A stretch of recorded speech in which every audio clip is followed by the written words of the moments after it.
Hello students, कैसे हैं आप सभी लोग। मेरा नाम है Jaideep Ameta from Saraswat international academy Vapi in collaboration with Vidya Mandir classes सूरत। और आज हम बात करने वाले हैं अपने चैप्टर न्यूक्लियाई के कुछ क्वेश्चंस की and then nuclear fusion and fission की।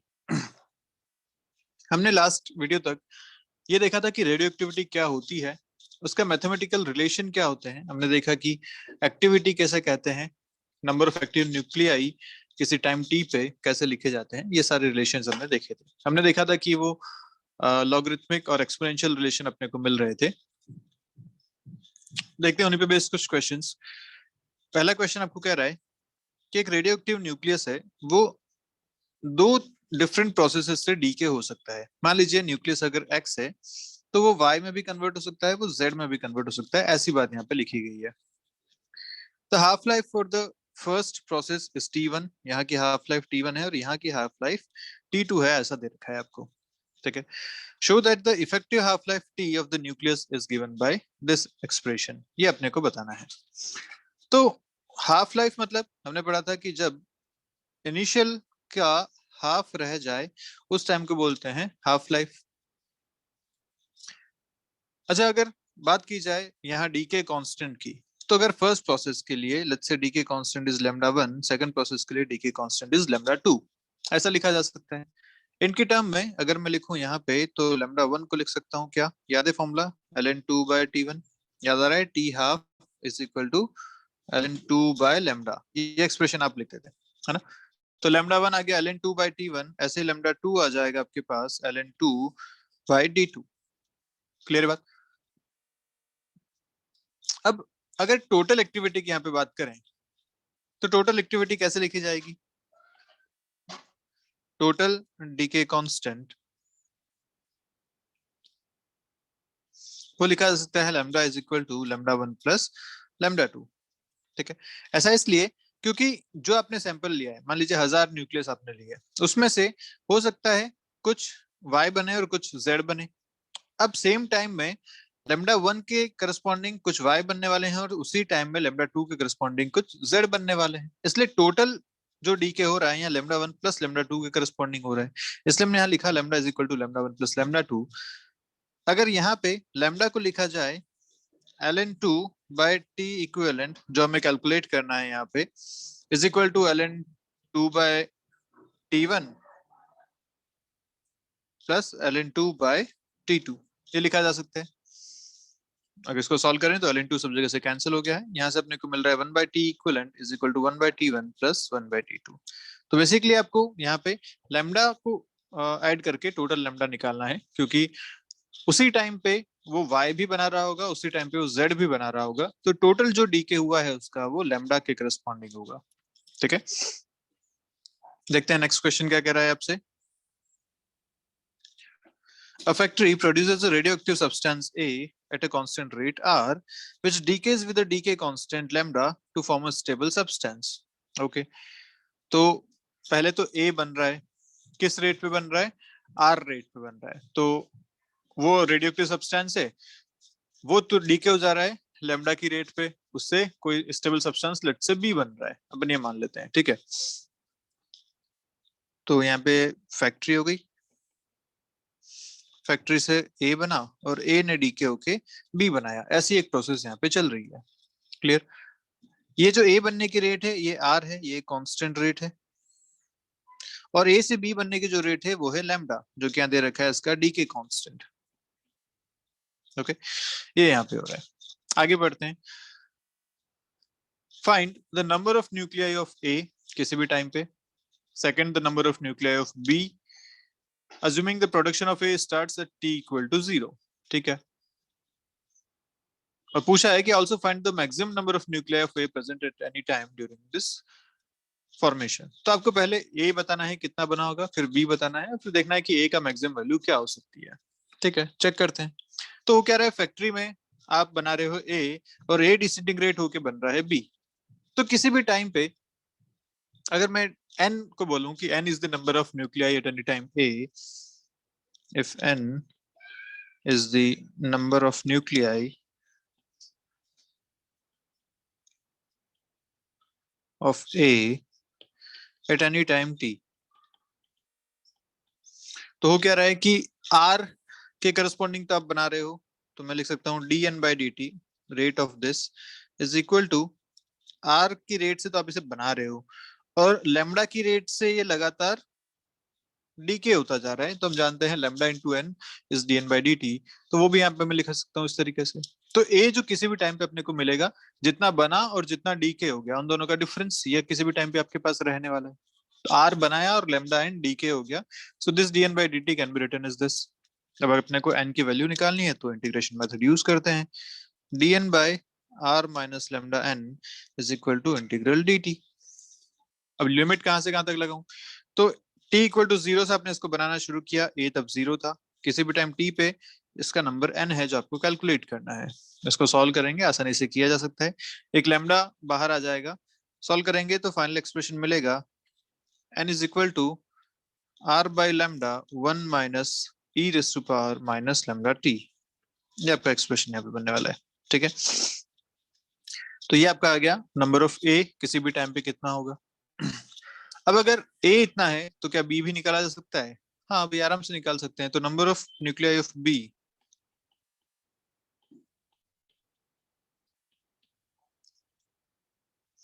एट एनी टाइम कितना हो जाएगा ये, दिस एन बी। ये किसकी वजह से बन रहा है, ये किसकी वजह से बन रहा है, बी। बी बन रहा है आपका ए की वजह से। तो इसे आप सीधा सीधा लिख सकते हैं कि किसी टी टाइम में ए कितना बना और उसमें से कितना डिसइंटीग्रेट हो गया, वो लिखा जाएगा यहाँ पे नंबर ऑफ न्यूक्लियाई बी। कितना बना और कितना डिसइंटीग्रेट हुआ, सीधा सीधा लिख सकते हैं। तो ए जो शुरू में बन रहा है वो आर की रेट से बन रहा है, टी टाइम में वो r t, r into t इतना न्यूक्लियस ऑफ ए बन जाता। उसमें से अभी बचा कितना है, तो बचा है ये जो अभी आपने कैलकुलेट किया, ये किसी भी टाइम टी पे बचा हुआ है। तो अगर मैं जो टोटल ए बना उसमें से अभी जो बचा हुआ है वो माइनस कर दूं, तो कितना बी में कन्वर्ट हो गया वो मिल जाएगा। तो अपने को चाहिए ये r t minus n a. Solve करते हैं, r t minus r by lambda 1 minus e raise to power minus lambda t. ये आपका आंसर बन जाएगा। इसमें से मान लीजिए आप आर बाई लेमडा अगर कॉमन ले लेते हैं तो अंदर चीजें मल्टीप्लाई हो जाएंगी। यहाँ लिख सकते हैं लेमडा टी माइनस 1 माइनस या हो जाएगा plus e raise to power minus lambda t. ऐसा एक्सप्रेशन बन जाएगा इसका number of nuclei of b का किसी भी टाइम पे। और तीसरी बात जो आपसे पूछी गई थी यहाँ पे कि also find the number of maximum number of nuclei of A present. तो ए कितना है, ए ये है किसी भी टाइम टी पे। मैक्सिमम कितना हो सकता है ये, जब ये पूरी चीज हो जाए 1। वो कब होगा, जब ये 0 हो जाए, और वो कब होगा, जब टाइम इंफिनिटी हो जाए। तो इनफाइनाइट टाइम पे ये पूरा हो जाएगा 0, ये बचेगा 1। तो नंबर ऑफ न्यूक्लियाई ए जो बचेंगे वो बचेंगे आर बाई लेमडा के बराबर। तो मैक्सिमम नंबर ऑफ न्यूक्लियाई जो ए के हो सकते हैं वो आर बाई लेमडा हो सकता है।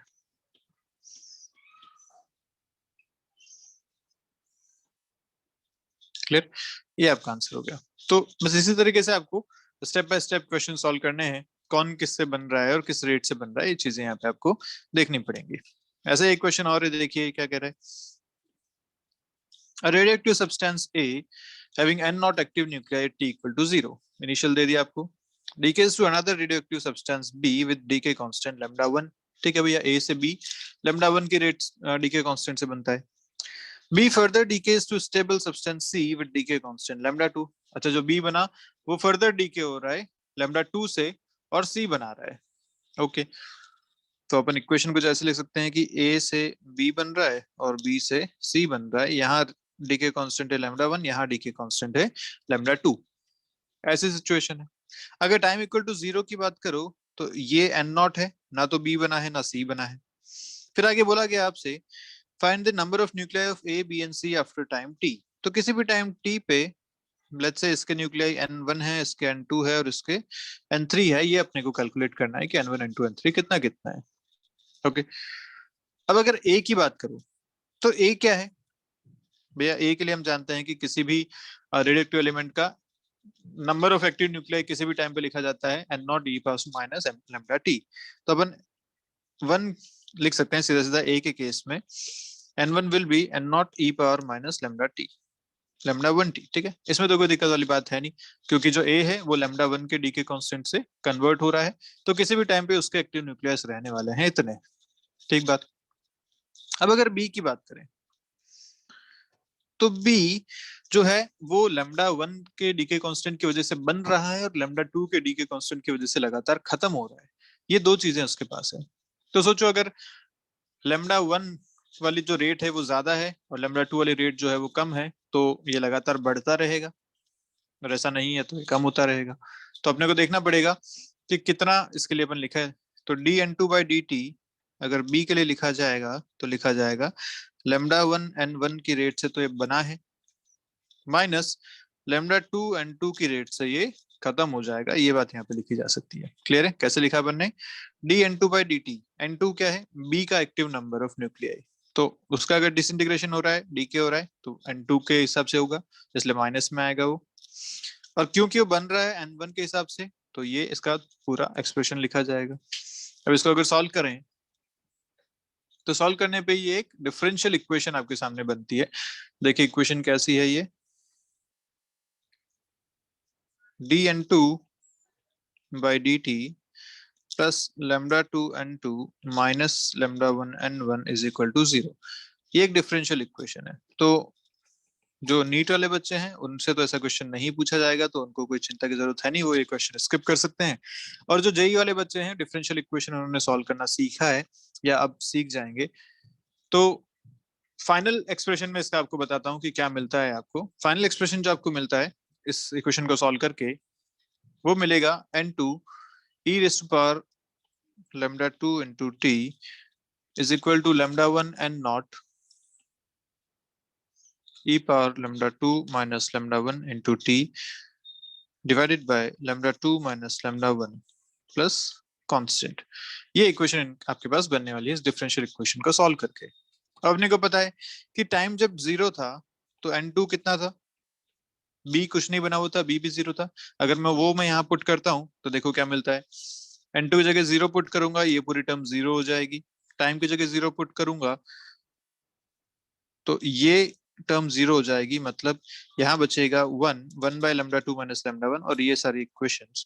तो अपन लिख सकते हैं यहाँ से c कितना मिलेगा आपको? c will be equal to λ1 and naught divided by λ2 - λ1। ये आपको मिल जाएगा यहाँ से c। एक बार c की वैल्यू मिल गई, ये हो जाएगा λ1 - λ2 है ना, क्योंकि माइनस हो जाएगा, तो λ1 - λ2 c की वैल्यू मिल गई, तो आपके पास n2 का एक्सप्रेशन मिल गया। अब n2 आराम से लिखा जा सकता है lambda 1 and naught divided by lambda 2 minus lambda 1 e power minus lambda 2t e power minus lambda 1t minus e power minus lambda 2t। ये आपका फाइनल एक्सप्रेशन हो जाएगा। ठीक है, तो n2 का एक्सप्रेशन बन गया। अब अगर n3 आपको निकालना है तो n3 तो बड़ा आसान है। हम जानते हैं कि total number of nuclei n not थे, और जो आपने तीनों बनाए हैं उसके करस्पॉन्डिंग आप लिख सकते हैं इधर n1 plus n2 plus n3। ये तीनों किसी भी समय n नॉट के बराबर होने वाले हैं, क्योंकि नंबर ऑफ न्यूक्लियाई तो चेंज होंगे नहीं। अगर आपने n1 और n2 निकाल लिया है तो n3 यहाँ से लिखा जा सकता है आराम से n not minus n1 plus n2। ये आपका n3 का एक्सप्रेशन बन जाएगा। क्लियर है? तो बढ़िया क्वेश्चन है, इस टाइप से इस क्वेश्चन को सॉल्व करना है। चलिए आगे बढ़ते हैं, बात करते हैं न्यूक्लियर फिजन की। न्यूक्लियर फिजन क्या होता है? हमने पहले पढ़ा था स्टेबिलिटी कर्व में कि भैया जो एलिमेंट्स जिनका ए जो है, नंबर ऑफ न्यूक्लियॉन्स जो है वो कम होते हैं, वो क्या करते हैं स्टेबिलिटी की तरफ जाने के लिए, सॉरी उल्टा बोल गया, जिनका ए ज्यादा होता है, मान लीजिए 200 से ज्यादा जिनका ए है, ए मतलब mass number, proton plus neutron का नंबर, वो अगर ज्यादा है तो वो स्टेबिलिटी की तरफ जाने के लिए छोटे छोटे फ्रेगमेंट्स में टूट जाते हैं, दो अलग अलग एलिमेंट्स बना लेते हैं। उन एलिमेंट्स की अगर बात करें तो उनका मास नंबर उस स्टेबल रेंज में आता है, उस वजह से वो ज्यादा स्टेबिलिटी की तरफ जा पाते हैं फ्यूजन करके। तो ऐसे कौन से एलिमेंट्स हो सकते हैं? तो अपन जो सबसे अच्छा एग्जांपल देखते हैं वो होता है यूरेनियम का। यूरेनियम 92 236, इसको अगर बात करें तो यहाँ पे ए कितना है 236 के बराबर, 92 उसका नंबर ऑफ प्रोटॉन्स है। ये बड़ा अनस्टेबल एलिमेंट होता है। इसका अगर फिजन करवाना है तो इसको एक छोटे से इम्पैक्ट की जरूरत होती है। वो इम्पैक्ट कैसे दे सकते हैं? तो हम क्या करते हैं, एक बहुत स्लो मूविंग लो काइनेटिक एनर्जी का एक न्यूट्रॉन इसके ऊपर बॉम्बार्ड कराते हैं। जैसे न्यूट्रॉन यहाँ जाके टकराएगा क्या होगा देखते हैं। तो इक्वेशन बनती है कि यूरेनियम आपके पास है 23592, इस पे आपने एक स्लो मूविंग न्यूट्रॉन यहाँ जाके बॉम्बार्ड कराया, तो न्यूट्रॉन लिखा जाता है ऐसा 0 and 1।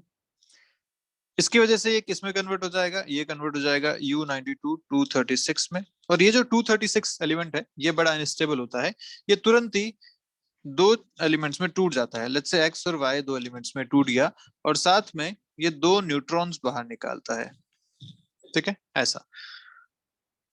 अब ये जो न्यूट्रॉन, ये जो एलिमेंट्स हैं, ये कोई भी दो एलिमेंट्स हो सकते हैं, एक्स वाई में आप कोई भी चीजें लिख सकते हैं। क्या क्या वो कॉम्बिनेशंस बन सकते हैं इस बारे में हम आगे बात करेंगे अभी। लेकिन यहाँ हुआ क्या कि ये जो न्यूट्रॉन आपने इस पे बॉम्बार्ड कराया, इसकी काइनेटिक एनर्जी जो है वो बहुत कम है। This is approximately 0.04 electron volts, इतनी कम काइनेटिक एनर्जी का एक न्यूट्रॉन आपने यहाँ पे इसको दिया। इस छोटी सी एनर्जी के चलते ये कन्वर्ट हुआ एक मोर अनस्टेबल उसमें एलिमेंट में, और वो फिर फाइनली टूट गया एक्स और वाई में। अभी एक्स और वाई कौन कौन से हैं ये आगे हम बात करते हैं इसमें। पर इस प्रोसेस को आपने क्या बोला, फिजन प्रोसेस, जहां पे एक बल्कि न्यूक्लियस एक छोटे से न्यूट्रॉन की एनर्जी की वजह से दो एलिमेंट्स में कन्वर्ट हो गया। जो दोनों एलिमेंट्स हैं वो मोर स्टेबल हैं, स्टेबिलिटी की तरफ जाने के लिए ये रिएक्शन होती है। उस रिएक्शन में बहुत ज्यादा एनर्जी बाहर आती है। एनर्जी जो होती है वो हमेशा kinetic energy of the elements के टर्म पे बाहर आती है। तो जो भी इनकी काइनेटिक एनर्जीज होगी, जो एक्स वाई और ये दो न्यूट्रॉन बाहर आ रहे हैं, इनकी जो काइनेटिक एनर्जी है, ये टोटल काइनेटिक एनर्जी वहां पे रिलीज होती है, टोटल एनर्जी वहां पे रिलीज होती है, ठीक है। और ये बड़ी ज्यादा एनर्जी होती है। हम इसको यूज भी करते हैं अपने थर्मल रिएक्टर्स में, सॉरी न्यूक्लियर रिएक्टर्स में। क्लियर? अब इसके बारे में अगर कुछ छोटी छोटी बातें करें तो आपने अगर एक सैंपल ले रखा है यूरेनियम का, उस पर अगर एक न्यूट्रॉन बम्बार्ड कराया तो बहुत सारे यहाँ पे एलिमेंट्स में कन्वर्ट हो सकता है। जिन जिन एलिमेंट्स में कन्वर्ट होगा उसके हिसाब से अलग अलग नंबर ऑफ न्यूट्रॉन्स बाहर आएंगे। तो ऑन एन एवरेज जो यहाँ से नंबर ऑफ न्यूट्रॉन्स बाहर आते हैं वो होते हैं 2.5 के बराबर। तो इसके बारे में कुछ छोटी छोटी बातें हैं वो लिख लेते हैं अपन। On an average 2.5 neutrons are emitted in each fission event. Mass lost per reaction, जो डेल्टा एम यहाँ लिखा जाता है, मास लॉस्ट पर रिएक्शन इज 0.2 AMU। ये मास किसके करस्पॉन्डिंग जाएगा, एनर्जी के करस्पॉन्डिंग बाहर निकलेगा। In nuclear fusion total binding energy increases and excess energy is released, तभी ये मोर स्टेबिलिटी की तरफ जा रहा है। हर फ्यूजन इवेंट में कितनी एनर्जी बाहर आती है, लगभग 200 मेगा इलेक्ट्रॉन वोल्ट, इतनी एनर्जी रिलीज करती है। और ये इसका जो एक लार्ज पार्ट है वो काइनेटिक एनर्जी ऑफ ये जो दो एक्स और वाई बने हैं इनकी काइनेटिक एनर्जी के रूप में बाहर आता है, ठीक है। न्यूट्रॉन्स को जो एनर्जी मिलती है वो लगभग लगभग 5 मेगा इलेक्ट्रॉन वोल्ट की एनर्जी मिलती है। ये इसका पूरा हिसाब रहता है, ओके। अब अगर इस केस में आप पूरे एक्सप्रेशन लिखेंगे तो इस एक्सप्रेशन को ऐसा लिखा जा सकता है, यूरेनियम जो जनरली कन्वर्ट होता है उसकी बात करें तो यूरेनियम 92 235, इसको आपने एक न्यूट्रॉन दिया 0 1 में, ये कन्वर्ट हो गया यूरेनियम 92 236 में, ओके। अब क्योंकि ये अनस्टेबल है, ये टूटता है। किस किस में टूटता है, तो एक बेरिलियम में टूटता है, दूसरा एक क्रिप्टॉन में टूटता है, ओके। बेरिलियम के लिए आप अगर लिखेंगे तो ये होता है 56 141, और क्रिप्टॉन के लिए अगर लिखा जाएगा तो लिखा जाएगा 36 92 के बराबर, ठीक है। यहाँ से 3 न्यूट्रॉन्स रिलीज होते हैं, आप चेक कर सकते हैं क्या सेट हो रहा है, देख लीजिए। 92 0 ये तो ठीक है। तो 56 एंड 36 ये दोनों मिलकर 92 बन गए यहाँ। ओके ओके, ये 236 है, इन दोनों को अगर ऐड करें तो ये बन रहा है 233 के बराबर। तो 3 न्यूट्रॉन्स यहाँ से निकल रहे हैं, ये तीनों मिला के इसको बैलेंस कर देंगे। ठीक है, तो 3 न्यूट्रॉन यहाँ से बाहर आते हैं प्लस एनर्जी यहाँ से बाहर आती है। ठीक है, ये रिएक्शन बनती है आपके फिजन की रिएक्शन। अब अगर इस केस में आप क्यू वैल्यू लिखो, क्यू वैल्यू कैसे लिखते थे, delta m into c square से, और डेल्टा एम लिखने का तरीका था mass of reactants minus mass of products. तो मास ऑफ रिएक्टेंट क्या क्या है यहाँ पे, तो रिएक्टेंट में देखा जाए तो मास ऑफ यूरेनियम है, इसमें से अगर इसके इलेक्ट्रॉन्स का मास माइनस कर दिया जाए तो ये हो गया, प्लस न्यूट्रॉन का मास है तो प्लस मास ऑफ न्यूट्रॉन, ये तो हो गया mass of product reactants. Minus mass of products की अगर बात करें तो प्रोडक्ट्स में क्या क्या बनता है आपके पास, एक बन रहा है बेरिलियम, उसके लिए लिखते हैं तो लिखा जाएगा पहली बात यहाँ पे मास ऑफ बेरिलियम, कितने electrons 56 electron minus 56 mass of electrons, ये मिलेगा। दूसरा जो आपके पास बना वो बना क्रिप्टॉन, तो लिखेंगे मास ऑफ क्रिप्टॉन माइनस कितने इलेक्ट्रॉन्स 36 इलेक्ट्रॉन्स। ओके, प्लस कितने न्यूट्रॉन्स यहाँ से फ्री हुए, 3 न्यूट्रॉन्स यहाँ से फ्री हुए, तो plus 3 times mass of neutron. ये आपका बन जाएगा total equation into c square, this is the final equation. Clear, this is the final Q value. अगर इसको फाइनली सॉल्व करें तो अब जो एक्सप्रेशन आपके पास बनता है वो बनता है क्यू वैल्यू का mass of uranium plus mass of neutron minus mass of beryllium plus mass of krypton plus 3 times mass of neutron into c square. This is the final expression. अब यहाँ पे जो 3 न्यूट्रॉन्स निकलते हैं ये chain reaction यहाँ पे बना देते हैं, क्योंकि भैया हमने, अगर आपने एक सैंपल ले रखा है मान लीजिए 1000 उसमें यूरेनियम के न्यूक्लियस है, उस पे आपने बस एक ही इलेक्ट्रॉन उस सैंपल पे मारा, तो उस एक इलेक्ट्रॉन की वजह से कोई एक न्यूक्लियस जो है वो डिसइंटीग्रेट हुआ होगा, और उस एक न्यूक्लियस से 3 नए न्यूट्रॉन्स बाहर निकले।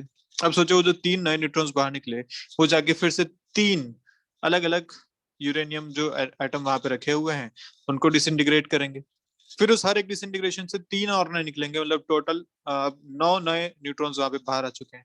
वो 9 नए न्यूट्रॉन्स यूरेनियम को अब डिसइंटीग्रेट करेंगे। तो इस तरीके से चेन रिएक्शन यहाँ पे चलती है, और यही है जो सबसे ज्यादा एनर्जी यहाँ पे रिलीज करती है। क्लियर है, इसीलिए हम इसको न्यूक्लियर रिएक्टर्स में भी न्यूक्लियर रिएक्टर्स में भी इसको हम यूज करते हैं। क्लियर है बात। अब दूसरी आती है न्यूक्लियर फ्यूजन की। तो न्यूक्लियर फ्यूजन क्या है, तो सीधा सा हिसाब है, जैसे आपने अभी फ्यूजन की बात करी जिसमें बड़े को आपने छोटों में कन्वर्ट किया, तो न्यूक्लियर फ्यूजन में थोड़ा सा उल्टा होता है।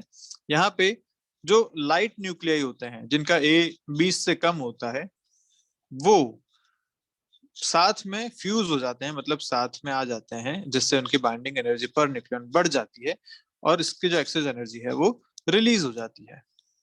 ये जो प्रोसेस है इसको कहते हैं न्यूक्लियर फ्यूजन। इसमें जो इजीएस्ट रिएक्शन है जो हम देख सकते हैं वो होती है दो ड्यूट्रॉन्स की, टू ड्यूट्रॉन्स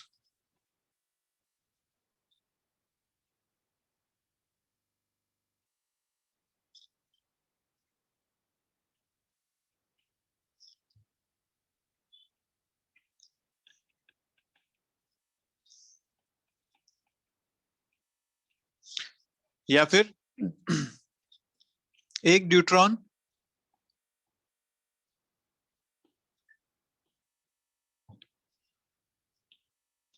और एक ट्राइटोन की रिएक्शन। ये दो रिएक्शन अपन यहाँ पे देख पाते हैं इस फ्यूजन रिएक्शन में। ठीक है, इन दोनों में क्या होगा, एनर्जी रिलीज होगी। अगर मैं इक्वेशन लिखूं, मान लीजिए पहले ड्यूट्रॉन की इक्वेशन लिखते हैं, तो लिख सकता हूं इसको 1h2 प्लस 1h2, ये कन्वर्ट होता है 2He3 में, प्लस यहाँ से एक न्यूट्रॉन बाहर आता है और जो एनर्जी बाहर आती है वो आती है मेगा इलेक्ट्रॉन वोल्ट की करस्पॉन्डिंग। ठीक है, इतनी एनर्जी यहाँ से बाहर है। अगर इसके लिए आप क्यू वैल्यू लिखो तो क्यू वैल्यू क्या लिख सकते हो? क्यू वैल्यू विल बी, पहले क्या क्या है, तो पहले ड्यूट्रॉन यहाँ पे है, कितने हैं, दो हैं, दोनों के लिए लिख लेते हैं 2 times mass of deuteron minus कितने इलेक्ट्रॉन्स इसमें होते हैं, एक एक इलेक्ट्रॉन। तो ये हो जाएगा रिएक्टेंट का, माइनस अपने को लिखना है यहाँ पे प्रोडक्ट का। तो प्रोडक्ट में क्या बन रहा है, एक तो He3 बन रहा है, तो इसका हो जाएगा mass of He3 minus 2 times mass of electron, क्योंकि इसमें दो इलेक्ट्रॉन्स हैं, और कितने आपने न्यूट्रॉन बनाया, एक न्यूट्रॉन बनाया। ये सब okay into c square, this is the Q value यहाँ पे बनी। ठीक है, इसको जब सॉल्व करेंगे तो क्या आ जाएगा, this will B 2 mass of deuteron minus mass of helium 3 plus mass of neutron into c square. This will be your final expression for q value. Okay. ऐसे अगर दूसरी रिएक्शन इस केस में बात करें, फ्यूजन के केस में, तो वो बनती है, ये न्यूट्रॉन न्यूट्रॉन की दो तरीके से फ्यूज हो सकते हैं, 1h2 1h2, this converts into 1h3 plus 1h1 plus 4 mega electron volt energy यहां से मिलती है। ठीक है, इस केस में अगर बात करो तो आप लिख सकते हैं यहाँ पे क्यू वैल्यू क्या हो जाएगी। प्रोडक्ट के केस में अगर बात करें तो यह है twice of mass of deuteron minus mass of electron, ये बना हुआ है यहाँ पे।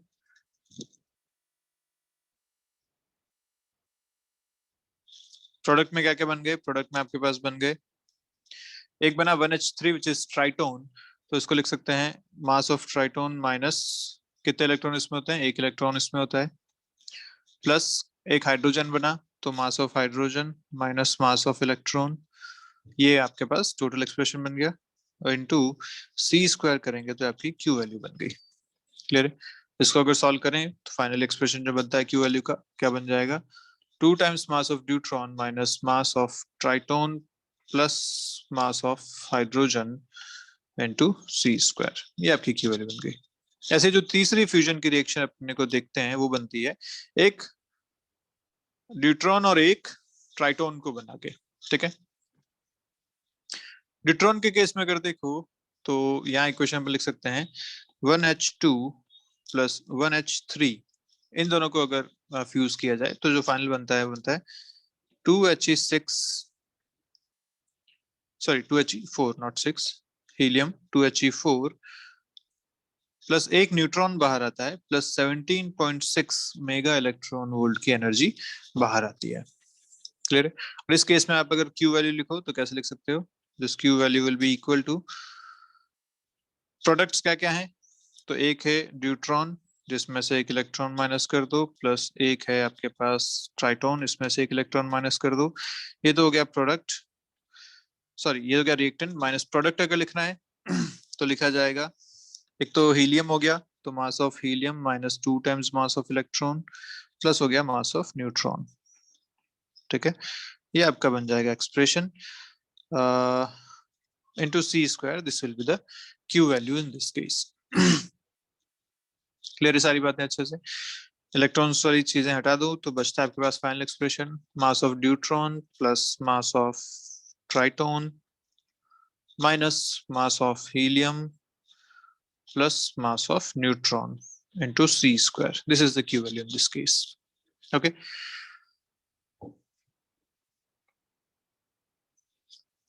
अभी जो रिएक्शंस होती हैं ये फ्यूजन की या फ्यूजन की, ये बहुत ही ज्यादा टेम्परेचर पे होती है, इनका टेम्परेचर होता है लगभग 10⁻⁷ से 10⁸ केल्विन तक, इतने हाई टेम्परेचर पे रिएक्शंस होती हैं, ये बात हमने यहाँ लिखी हुई है।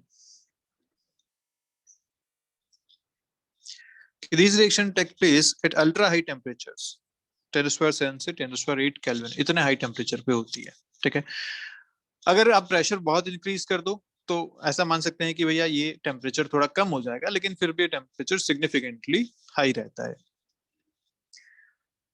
इन रिएक्शंस के होने के लिए जो न्यूक्लियस हैं वो बहुत ज्यादा पास में आने चाहिए, लगभग 1 फर्मी मतलब 10⁻⁻15 मीटर की डिस्टेंस के आसपास से आने चाहिए। इतने पास अगर ये न्यूक्लियस हैं तभी ये रिएक्शंस हो पाएंगे। और इतने पास लाने के लिए जो आपको काइनेटिक एनर्जी चाहिए बहुत ही ज्यादा चाहिए, क्योंकि रिपल्सिव फोर्सेस की वजह से एक दूसरे को रिपेल करेंगे, और इतना पास लाएंगे ये तभी पॉसिबल है जब बहुत ज्यादा काइनेटिक एनर्जी से चल रहे हो। क्लियर? जो फ्यूजन में एनर्जी रिलीज होती है वो एक्सीड करती है फ्यूजन के हैवी न्यूक्लियस के टूटने से जो एनर्जी रिलीज होती है उससे। तो ये सारी बातें आपको इसमें ध्यान रखनी है। आगे बढ़ते हैं, देखते हैं कि क्वेश्चंस आपसे क्या क्या पूछे गए हैं। जेई मेन 2017 में आपसे क्वेश्चन पूछा गया। देखिए, radioactive nucleus A with half life T decays into a nucleus B. Okay, at t equal to 0 there is no nucleus B. At some time t the ratio of number of B to that of A is 0.3, then the t is given by A से B बन रहा है और यहाँ पे half life दे रखी है capital T के बराबर। This is the half life. Okay, तो अगर ये n नॉट था t इक्वल टू 0 पे तो ये 0 था। t equal to half life पे ये हो जाएगा n नॉट बाई 2 और ये भी हो जाएगा n नॉट बाई 2। किसी टाइम t की बात यहाँ पे हो रही है जब इनका रेशियो आपको दे रखा है at some time t the ratio of number of b to a n B by N a, ये आपको कितना दे रखा है 0.3 के बराबर। तो आपसे पूछा गया बताइए t कितना होगा। ओके, अब इसको कैसे लिखा जा सकता है, तो लिखते हैं। चलिए, मान लीजिए जो कांस्टेंट है वो लैम्डा है। हम जानते हैं कि किसी भी टाइम पे जो एन ए होगा वो कितना होगा, अगर इनिशियल एन नॉट है तो N not e square minus lambda t ये होगा। और एन बी जो लिखा जाता है वो लिखा जाता है एन नॉट माइनस एन ए, तो ये लिखा जा सकता है N not 1 minus e square minus lambda t, ऐसा।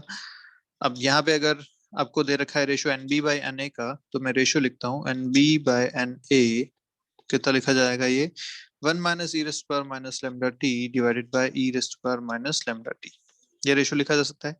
डिवाइड अगर करें तो ये बनेगा e raise to power lambda t minus 1 के बराबर। दिस इज द रेशियो जो अपने को चाहिए।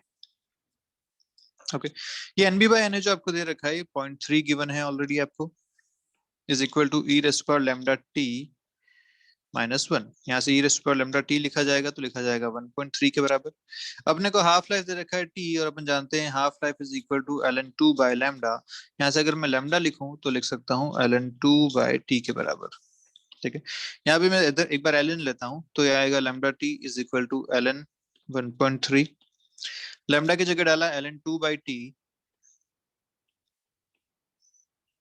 Into t is equal to ln 1.3। आपको निकालना है t, तो फाइनल आंसर आएगा आपके पास t into ln 1.3 divided by ln 2, ये आपका आंसर आ जाएगा। So option will be c, t equal to t ln 1.3 by ln 2। This is your answer. इस टाइम टी पे इन दोनों का रेशियो 0.3 हो जाएगा। क्लियर? देखिए, नेक्स्ट क्वेश्चन आपसे 2016 में पूछा गया था। क्या कह रहे हैं, half lives of two radioactive elements A and B are 20 minutes and 40 minutes respectively. Initially the samples have equal number of nuclei. After 80 minutes the ratio of decayed number of A and B will be, decayed number आपसे पूछा गया है। चलिए देखते हैं, A और B इन दोनों की बात हो रही है। T इक्वल टू 0 पे दोनों के पास सेम न्यूक्लियाई है ऐसा बोल रखा है, एन नॉट में ले लेते हैं। इन दोनों का जो हाफ लाइफ है इसका 20 मिनट से इसका 40 मिनट है। ठीक है, तो t इक्वल टू 20 पे क्या हुआ होगा, ये एन नॉट बाई 2 बचा होगा और इसका कुछ बचा होगा अपने को नहीं पता। t इक्वल टू 40 पे ये एक और हाफ लाइफ हो गई इसकी, मतलब यहाँ पे एन नॉट बाई 4 हो गया होगा और ये अब एन नॉट बाई 2 हुआ होगा, क्योंकि b के लिए हाफ लाइफ इज 40 मिनट्स, तो ये यहाँ होगा। 80 मिनट्स की जब बात हो रही है तो हम आगे बढ़ सकते हैं। जब 60 हुआ होगा तो ये एन नॉट बाई 8 हो गया होगा और इसका नहीं पता कितना हुआ होगा। जब ये 80 हुआ होगा तो ये एन नॉट बाई 16 हो चुका होगा और अब जाके ये एन नॉट बाई 4 हुआ होगा। क्लियर है? ये सारी बातें क्लियर है, क्योंकि हर एक टाइम पीरियड के बाद मान लीजिए एन हाफ लाइफ के बाद कितना बचता है, तो बचता है एन नॉट बाई 2 की पावर एन के हिसाब से ये डिक्रीज होता है। हमने देखा था इतना ये बचता है किसी भी हाफ लाइफ के बाद। क्लियर? तो ये हमने यहाँ लिखा हुआ है। इसकी ये अगर 20 मिनट हाफ लाइफ है तो 80 मिनट मतलब इसकी 4 हाफ लाइफ बीत चुकी हैं, तो 2 पावर 4 हमें लिखना होगा विच इज 16। और अगर इसकी हाफ लाइफ 40 है बी के लिए तो 80 मिनट मतलब दो हाफ लाइफ इसके बीच चुकी हैं, इसके हिसाब से n0/4 ये इसका बनेगा। अब आपसे रेशियो किसका पूछा गया है? The ratio of decayed number of a and b. ये किसके नंबर हैं? ये बचे हुए नंबर हैं, ये हमेशा ध्यान रखिए। These are active nuclei. जो आप लिखते हो ना, ये एक्टिव न्यूक्लियाई होती है हमेशा। पूछा आपसे डीके, तो ए कितना डीके हुआ होगा? तो n0 - n0/16 इतना ए डीके हो चुका होगा। इसको सॉल्व करें तो आएगा 15 n0/16। और बी कितना डीके हुआ होगा? तो n0 - n0/4 which is 3/4 n0। ये डीके हुआ होगा। आपसे रेशियो पूछा है ए और बी का, तो ए बाई बी का रेशियो हम लिख सकते हैं यहाँ से, this will B 15/16 divided by 3/4। Clear? ये गया 4 टाइम्स, हो गया 5 टाइम्स, आंसर आएगा 5/4। क्लियर? ये आपका आंसर हो जाएगा। So answer should be c, 5:4। Clear है बात? तो चीजें ध्यान रखनी, छोटी छोटी बातों पे गलती मत करना। आप सीधा अगर इनका रेशियो ले लोगे तो आंसर गलत आ जाएगा। ऑप्शन में भी ये देखिए 4:1:4, ये सारे ऑप्शन में भी है, इसलिए आंसर ये गलत आएंगे। तो ध्यान रखना, डीके पूछा है आपसे, तो ये है एक्टिव नंबर। डीके कितना हुआ? तो जो इनिशियल था और अब जितना बचा उसका डिफरेंस इज डीके। तो ये आपका आंसर आएगा। ऐसे ही 2012 में आपसे क्वेश्चन पूछा गया, देखिए। Assume that a neutron breaks into a proton and an electron. ठीक है, पूछा गया था energy release during this process is. एक प्रोटॉन है वो, सॉरी एक न्यूट्रॉन जो है वो कन्वर्ट हो गया है, तो neutron is converted into proton plus electron, ऐसा लिखा गया है। ओके अब इसके लिए आपको सारे मासेस यहाँ पे दे रखे हैं, तो इसके लिए अपन डेल्टा एम लिखें अगर, तो डेल्टा एम कितना लिखेंगे? Reactant minus product. रिएक्टेंट कौन है? न्यूट्रॉन, तो मास ऑफ न्यूट्रॉन, माइनस प्रोडक्ट कौन है? मास of proton plus mass of electron. ये आपका बनेगा डेल्टा एम। और अगर आपको एनर्जी चाहिए तो Q is equal to delta m into c square, ये लिखा जा सकता है। तो डेल्टा एम अगर कैलकुलेट करें तो मास ऑफ न्यूट्रॉन यहाँ पे आपको गिवन है ये, which is equal to 1.6725 into 10⁻⁻27 minus mass of proton, ये भी आपको गिवन है। ये दोनों सेम ही दे रखे हैं, 1.6725 इंटू 10⁻⁻27, ये दोनों कैंसिल हो गए। Minus mass of electron, mass of electron आपको दे रखा है 9 इंटू 10⁻31। ठीक है, और सी स्क्वायर हम जानते हैं, सी इज 3 इंटू 10⁸ इसका स्क्वायर आपको यहाँ पे करना है। ये सारा एक्सप्रेशन गिवन है, इसको अगर सॉल्व करें तो क्या बनेगा देखते हैं जल्दी से। इधर से आपके पास बचेगा 9 इंटू 10⁻31, और जब सी स्क्वायर करेंगे तो वहां से आएगा 9 इंटू 10⁻16, ये आपको मिल रहा है। अब क्योंकि ये आया केजी और मीटर पर सेकंड स्क्वायर में, ऐसा ही आ रहा है आपके पास, सॉरी मीटर पर सेकंड ये स्क्वायर ऐसे आपके पास आ रही है, और ये जो यूनिट बनती है ये जूल के करस्पॉन्डिंग यूनिट बनेगी, क्योंकि सारी एसआई यूनिट्स आ रही हैं, तो इसको हम लिख सकता हूँ दिस इज जूल्स। इस सारे ऑप्शन जो है वो इलेक्ट्रॉन वोल्ट्स में है। हम जानते हैं कि इलेक्ट्रॉन वोल्ट में कन्वर्ट करने के लिए क्या करना पड़ता है। यहाँ पे आपको ये हो जाएगा 14 एंड 15 डिवाइडेड बाय 1.6 इंटू 10⁻⁻19, ये आपको करना पड़ेगा। तो इसको फाइनली सॉल्व करेंगे तो एक्सप्रेशन जो बनता है वो आपके पास बनेगा, दिस इज ऑलमोस्ट ये हो जाएगा approximately equal to 0.9 mega electron volt, ऐसा बनेगा ये। तो यहाँ से जो क्लोजेस्ट आंसर आता है वो आ रहा है ये ए ऑप्शन, इसलिए इसका आंसर लिखा जाएगा ए। नीट में क्वेश्चन पूछा गया 2020 में, देखिए क्या कह रहा है। The energy equivalent of 0.5 gram of substances, 0.5 ग्राम के इक्विवेलेंट कितनी एनर्जी लिखी जानी चाहिए? तो आप बताइए कितना आंसर लिखा जाएगा। आप लिखते हैं E is equal to delta m into c square, है ना। कितना आ जाएगा ये? डेल्टा एम दे रखा है 0.5 ग्राम्स, ग्राम्स इज 10⁻⁻3, तो यहाँ कर सकते हैं 10⁻⁻3 kg की टर्म पे, क्योंकि जूल्स में आपको आंसर लिखना है, ऐसा यूनिट्स चाहिए सारी, into c square is 3 into 10⁻8 का स्क्वायर। यहाँ से आप अपना आंसर फाइनली बता पाएंगे। ठीक है, देखते हैं नेक्स्ट क्वेश्चन आपसे पूछा गया उड़ीसा नीट में 2019 में, क्या कह रहा है? The rate of radioactive disintegration at an instant for a radioactive sample of half life, ये दे रखा है, ठीक है।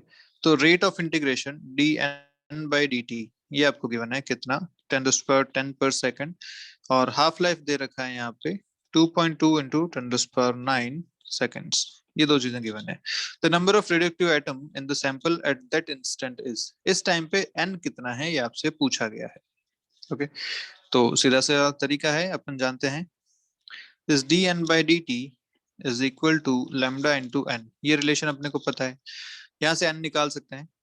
लैम्डा कहाँ से मिलेगा, लैम्डा यहाँ से मिल जाएगा। This t half is equal to ln2 by lambda, ये भी हम जानते हैं, यहाँ से लैम्डा मिल जाएगा आपको ln2 बाय टी हाफ, तो ln2 divide by T half is 2.2 into 10⁹ and ln2 होता है 0.693, तो वो अपने यहाँ यूज कर लेते हैं, दिस विल बी 0.693, ठीक है। लैम्डा मिल गया, dn बाई dt पता है, यहाँ से अपन n निकाल सकते हैं, n will be dn by dt divide by lambda, तो 10⁻10 डिवाइडेड बाय 0.693, 2.2 इंटू 10⁹, ये आपका आंसर बन रहा है। दिस 0.7 एंड 2.2 ये लगभग 3 पॉइंट जाएगा, तो सारे ऑप्शन 3.17 में ही है, अपने को बस पावर देखनी है, तो ये पावर बन जाएगी आपके पास 10⁻19, आंसर शुड बी डी, ठीक है। 3.17 इंटू 10⁻19, ये आपका आंसर हो जाएगा। क्लियर? नेक्स्ट देखिए, for a radioactive material half life is 10 minutes, half life दे दिया आपको T half 10 minutes. If initially there are 600 number of nuclei and not दे रखा है 600, the time taken in minutes for the disintegration of 450 nuclei is, 450 disintegration हो चुके हैं, इसका मतलब बचे कितने हैं, तो जो n होगा वो लिखा जाएगा 600 माइनस 450, नंबर ऑफ एक्टिव न्यूक्लियाइज ये होते हैं विच इज 150, हमेशा इस बात का ध्यान रखिएगा, n is number of active nuclei, तो 150 बचे हैं, ये टाइम आपको पूछा गया है, आसान सा क्वेश्चन है, क्या कर सकते हैं, n is equal to n not e पावर माइनस लैम्डा t, n है 150, n नॉट दे रखा है 600, e पावर माइनस लैम्डा, टी हाफ आपको दे रखा है 10 मिनट्स, हम जानते हैं T half is ln2 by lambda which is 10, तो यहाँ से लैम्डा मिल जाएगा 0.693 डिवाइड बाय, या इसको ln2 ही रख लेते हैं क्योंकि e पावर में जा रही चीज है, तो ln2 डिवाइडेड बाय 10, ये दे रखा है लैम्डा, यहाँ से आ जाएगा लैम्डा टी, ठीक है। टी आपको निकालना है, ये हो जाएगा 1/4, दोनों तरफ ln लेंगे तो इधर बनेगा ln4 इज इक्वल टू, यहाँ से आएगा लैम्डा टी के बराबर, ln4 को लिखा जा सकता है 2 ln2, लैम्डा लिखा गया है ln2 बाई 10 इंटू टी, यहाँ से टी आपको मिल रहा है 20 मिनट्स, ठीक है, तो ये आपका आंसर हो जाएगा 20 मिनट्स के बराबर। क्लियर बात? चलिए देखते हैं next. Radioactive material A has decay constant 8 lambda, ठीक है भैया, and material B has decay constant lambda. Initially they have same number of nuclei, तो A और B की अगर बात हो रही है T equal to 0 पे दोनों के सेम नंबर ऑफ न्यूक्लियाइज हैं, इसका जो कांस्टेंट है 8 लैम्डा है, इसका कांस्टेंट लैम्डा है। At after what time the ratio of number of nuclei of material B to that of A will be 1/E, B से A 1/E हो जाएगा, ये आपसे पूछा गया, तो अपन B के लिए अगर इक्वेशन लिखें तो एन बी किसी भी टाइम पे लिखा जा सकता है N not e power minus lambda t, और एन ए किसी भी टाइम पे लिखा जा सकता है N not e power minus 8 lambda into t, इन दोनों का रेशियो है B to A, दे रखा है 1/E, तो 1/E N B by N A, तो N not e power minus lambda t by N not e power minus 8 lambda t, ये हो गया, एन नॉट कैंसिल हो गया, इसको लिखा जा सकता है ई पावर -1, इधर पावर ऊपर जाएंगी तो ऐड हो जाएंगी, यहाँ हो जाएगा ऊपर जाके ये plus 8 lambda t minus lambda t और प्लस 8 लैम्डा टी बचेगा 7 लैम्डा टी, इस तरीके से यहाँ से आप इसको बोल सकते हैं this T will be 1/7 lambda, ये आपका आंसर आ रहा है 1/7 लैम्डा के बराबर। क्लियर? लास्ट क्वेश्चन देखते हैं आज का, देखिए क्या क्या है। पूछा गया कि एक यूरेनियम आइसोटॉप है 92 235 bombarded with the neutron, it generates a krypton, 3 neutrons and क्या बना था और एक बेरिलियम बना था, रिमेम्बर? तो आंसर शुड बी दिस। आप चाहें अगर याद नहीं है तो आप इनको ऐसे मैच भी कर सकते हैं। क्या मैच करना चाहिए अपने को? ये या तो आप प्रोटॉन मैच कर लीजिए या ऊपर से ए मैच कर लीजिए। टोटल ए दे रखा है 235 के बराबर, क्रिप्टॉन बन गया 89 का, 3 न्यूट्रॉन्स बन गए, जो बचा उसके करस्पॉन्डिंग आंसर आपको मिलना चाहिए। तो आप यहाँ से देख पाएंगे आंसर क्या हो जाएगा। This x should be 235 is bombarded with neutron, तो +1 यहाँ भी आएगा, तो +1 डिवाइडेड माइनस 89 +3, ये आपके पास आएगा। ओके, तो 236 माइनस 92 आंसर आएगा 144। तो ये आपका आंसर आ गया फाइनल। क्लियर है बात? तो इस तरीके से सारे क्वेश्चन किए जा सकते हैं। इसी के साथ आपका ये वाला चैप्टर खत्म होता है। मिलते हैं नेक्स्ट चैप्टर में, बात करेंगे सेमीकंडक्टर्स के बारे में। तब तक के लिए बाय बाय, पढ़ते रहिए, कोई डाउट है तो पूछिए।